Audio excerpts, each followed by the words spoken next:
Hi friends, எல்லாம் நல்லா இருக்கிறீங்களா? நம்ம அம்மா பையன் சேனலில் இப்போ தான் நீங்கள் ஃபஸ்ட் டைம் வீடியோ பார்க்குறவங்களா இருந்தீங்கன்னா சப்ஸ்கிரைப் பண்ணிடுங்க. சப்ஸ்கிரைப் பண்ணிவிட்டு பெல் பட்டனை கிளிக் பண்ணி ஆளுங்கிற ஆப்ஷன் கொடுத்துருங்க. அப்போ தான் நான் போடுற பதிவு உங்களுக்கு உடனுக்குடன் நோட்டிஃபிகேஷனில் வரும். அப்படி நோட்டிஃபிகேஷனில் வந்த உடனே அந்த பதிவை பார்த்து அதனோட முழு பலனையும் பயனையும் நீங்கள் அடையணும். அதுதாங்க என்னோடய விருப்பம். ஓகே ஃப்ரெண்ட்ஸ், இன்றைக்கி நம்ம பார்க்க போகிற பதிவு ரொம்ப முக்கியமான பதிவு.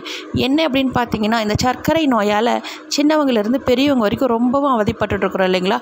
நான் சொல்கிறேன், இந்த ஒரே ஒரு கஷாயம் நீங்கள் காலை மற்றும் இரவு சாப்பிட்ட பிறகு நீங்கள் இந்த ஒரே ஒரு கஷாயத்தை அரை கிளாஸ் மட்டும் குடிச்சிட்டு வரும் பொழுது உங்களுக்கு சாப்பிட்ட உடனே நமக்கு சர்க்கரையோட அளவு அதிகமாகுங்க இல்லைங்களா? அந்த அதிகமாகும் சர்க்கரையோட அளவை கண்ட்ரோல் பண்ணும். இப்போ ஏன்னா நம்ம சாப்பிட்ட வாட்டி நம்ம அந்த மாத்திரை போடுவோம் இல்லைங்களா? சாப்பிட்றதுக்கு முன்னாடி அல்லது சாப்பிட்ட பிறகு போடுவோம் இல்லைங்களா?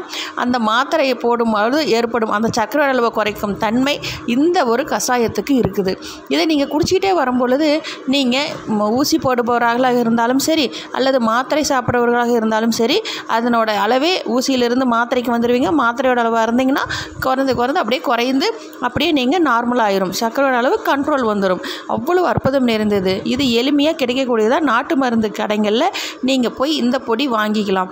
இது நீங்கள் சாப்பாடு சாப்பிட்ட பிறகு அரை மணி நேரம் கழித்து இது குடிக்கணும். அவ்வளோ அற்புதம் நிறைந்த பொருள் என்ன அப்படின்னு பார்க்கும் பொழுது நாட்டு மருந்து கடைகளில் நீங்கள் கேட்கணும், ஆவாரை குடிநீர் கஷாயம் அப்படின்னு நீங்கள் கேட்டிங்கன்னா கிடைக்கும். அதை வாங்கிக்கோங்க. அந்த பொடி வாங்கிட்டு நீங்கள் ஒரு கிளாஸ் தண்ணியில் இந்த பொடியை 1/4 ஸ்பூன் போடுங்க. போட்டு நல்லா கொதிக்க வச்சு அதை வடிகட்டிக்கோங்க. அரை கிளாஸ் வந்தோடனே சாப்பிட்ட பிறகு நல்லா வெதுப்பாக இருக்கிறபோது நீங்கள் காலை மற்றும் இரவு சாப்பிட்ட பிறகு மட்டும் குடிச்சிட்டு வந்து பாருங்கள். உங்களுக்கு ரத்தத்தில் சர்க்கரையோட அளவு கண்ட்ரோல் ஆகும். தொடர்ந்து 1 வாரம் குடித்தாலே போதும், உங்களுக்கு கண்ட்ரோல் ஆயிரும். ஓகே ஃப்ரெண்ட்ஸ், மேலும் இது போல் நல்ல ஒரு சக்கரை பதிவில் சந்திக்கலாம். Okay friends, okay bye. Next வீடியோவில் பார்க்கலாம்.